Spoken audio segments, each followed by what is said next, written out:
un héritage matriarcal à sauvegarder absolument. La maison des anciens remèdes de Jovensan, à vol d'oiseau, pas si loin de Chamonix.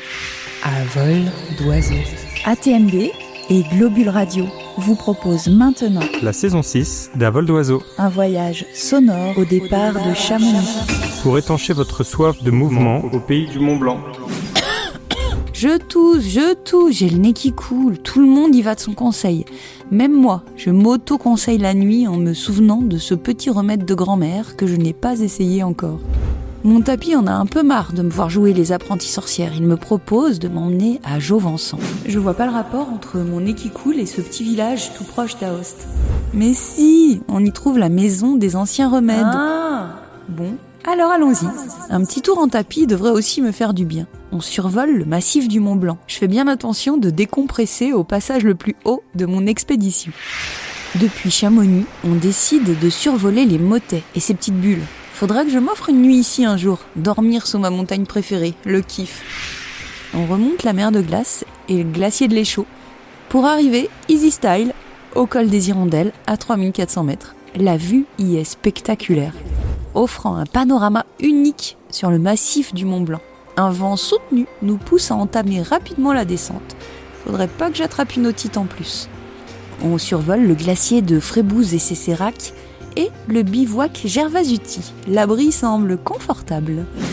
On redescend à Plan-Pincieux, puis après Fastoche et moins alpin, on rejoint Jovensan, à 5 km d'Aoste.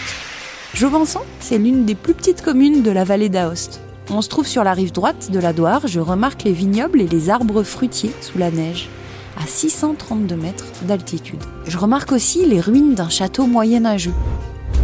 Ici, on produit des fruits, des pommes, des poires, du vin aussi. On sent même depuis le ciel que ce village est attaché aux traditions. Ici, on joue à la rebatta. C'est un sport traditionnel de la vallée d'Aoste, pour lequel les joueurs doivent frapper une balle, la rebatta, qui est en bois, avec un bâton, en essayant de l'envoyer le plus loin possible. Bon, on va pas apprendre les règles du jeu maintenant. J'ai un rhume à soigner, moi. Direction, la maison des anciens remèdes. On trouve cette maison cossue dans le hameau des Hadans, près de la maison communale de Jovensan.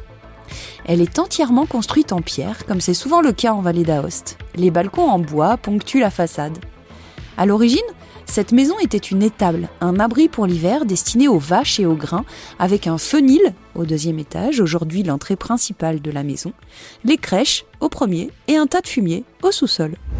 Construite à la fin du XVIIe siècle, elle a été jusque dans les années 50 une dépendance de la maison paroissiale de Jovensan.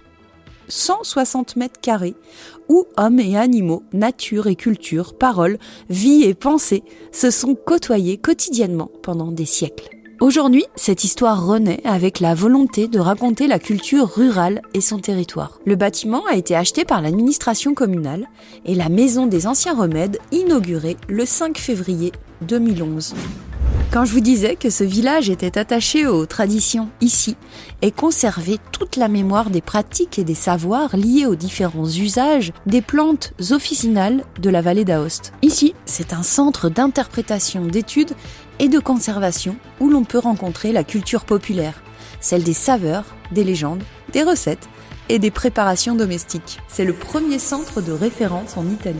C'est aussi un lieu rassurant, où l'on peut connaître, découvrir, sentir, toucher le monde inconnu des plantes officinales, de leur usage et de leurs propriétés. Et nous voilà, mon tapis et moi, devant l'entrée. On y va ?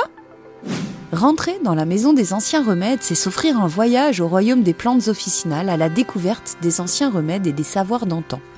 Ici, tous mes sens sont en éveil, bien que mon nez soit bouché. Un écran interactif me permet de découvrir les éléments qui composent la plante. Je découvre les structures fascinantes des 38 plantes propres à la vallée d'Aoste. Je comprends, j'apprends ce qu'elles sont et à quoi servent leurs racines, leurs tiges, feuilles, fleurs ou fruits.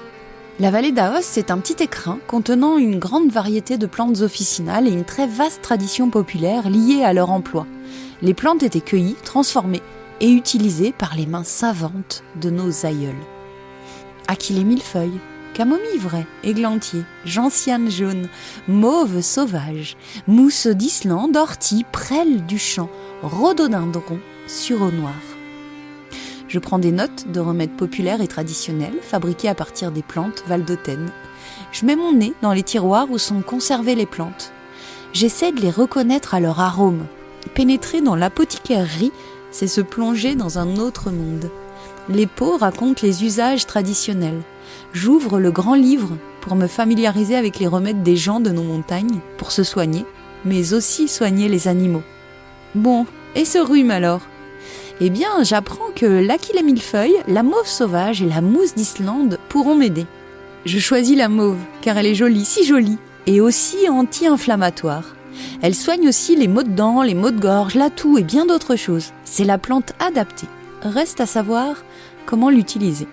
Alors pour mon rhume, il faut faire des fumigations avec les feuilles de mauve et boire des infusions chaudes. Ça soigne aussi le mal de gorge. Je pourrais, une fois rentré à la maison, faire un gargarisme avec une infusion de mauve.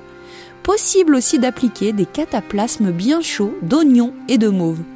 Pour retrouver ma voix, il suffira de mettre des feuilles de mauve dans la salade et de manger des feuilles de mauve cuites. Ok. Pour ma toux productive, la maison des remèdes me conseille de manger des feuilles de mauve précédemment cuites dans de l'eau avec du beurre et du miel. Je vais la tenter celle-là. Faudra revenir au printemps, je me dis, quand le jardin des anciens remèdes, jardin potager ethno-botanique, sera en fleurs et mon rhume soigné. Ces plantes risquent d'être oubliées ou pire encore de disparaître, ainsi que le patrimoine de connaissances les concernant. Recettes, emplois, légendes et remèdes de la tradition populaire. Le but de ce jardin est justement de les raconter, de les sauver de l'oubli et aussi d'actualiser leur utilisation compte tenu des connaissances scientifiques modernes. Je rentre à Chamonix par le tunnel. En buvant lentement mon infusion de mauve, je pense à ce lieu, cette maison des anciens remèdes. Une maison qui restitue un ancien bâtiment, qui sauve un ancien fenil de l'abandon et de la ruine.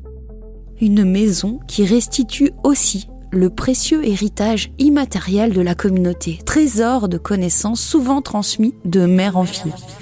Héritage à sauvegarder avant que les savoirs empiriques des anciens disparaissent avec eux, à jamais. Et si vous n'avez pas de tapis volant, prenez le tunnel du Mont Blanc à la suite de la RN 205. À vol d'oiseau.